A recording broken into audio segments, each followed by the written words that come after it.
La double vie de Sarah. La nuit tombait sur la ville et Sarah devenait une autre femme. Sous les néons tamisés du quartier rouge, elle se faisait appeler Eva, un nom choisi pour laisser derrière elle l'image de la femme pieuse qu'elle incarnait chaque jour.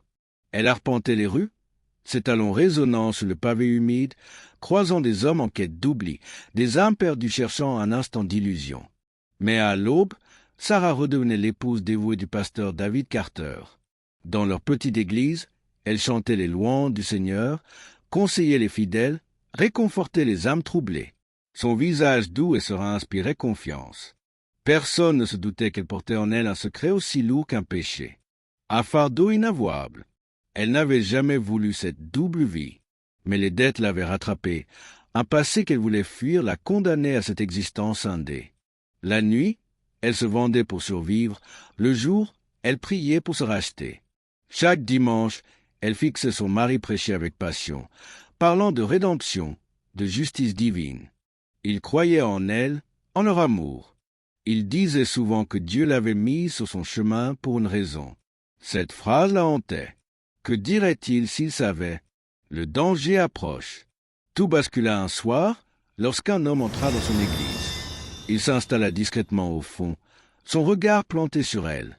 Sarah sentit un frisson parcourir son échine. Cet homme, elle le connaissait. Il l'avait payé.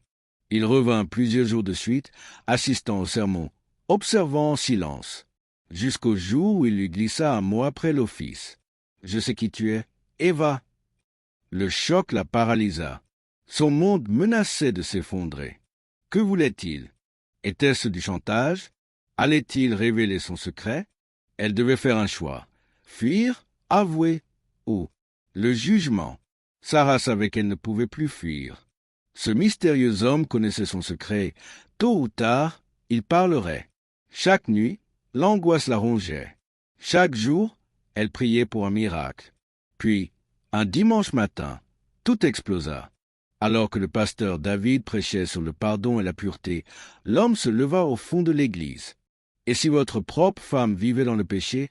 lança-t-il d'une voix forte. Un silence glacial tomba sur l'assemblée. Les regards se tournèrent vers Sarah. Elle sentit son cœur exploser dans sa poitrine. « Je l'ai vu, je l'ai touché », continua-t-il en ricanant. Le pasteur, abasourdi, tourna lentement la tête vers son épouse. Il cherchait un mensonge, une explication. Mais Sarah savait que c'était fini. Les murmures devinrent des cris. Certains fidèles s'éloignèrent d'elle comme si elle portait la peste. D'autres hurlaient à la honte et au blasphème. David, le visage blême, murmura « Dis-moi que ce n'est pas vrai ». Sarah ouvrit la bouche, mais aucun son n'en sortit. Alors, dans un dernier acte de désespoir, elle tourna les talons et s'enfuit en courant, sa robe blanche souillée de larmes et de honte. La chute. Ce soir-là, sous la pluie battante, elle erra sans but, jusqu'au pont qui surplombait la rivière Noire. Elle pensa au sermon sur le pardon, à l'amour de Dieu. Mais y avait-il encore une place pour elle après tout ça? Le vent hurlait autour d'elle. Elle ferma les yeux et sauta. Le lendemain matin, son corps fut retrouvé flottant sous les premiers rayons du soleil. Dans la petite église, le pasteur David pleurait en silence.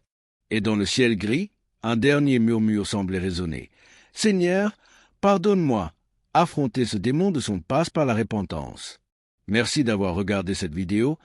Tout à l'heure pour une nouvelle vidéo remplie d'émotions. N'oubliez pas de vous abonner.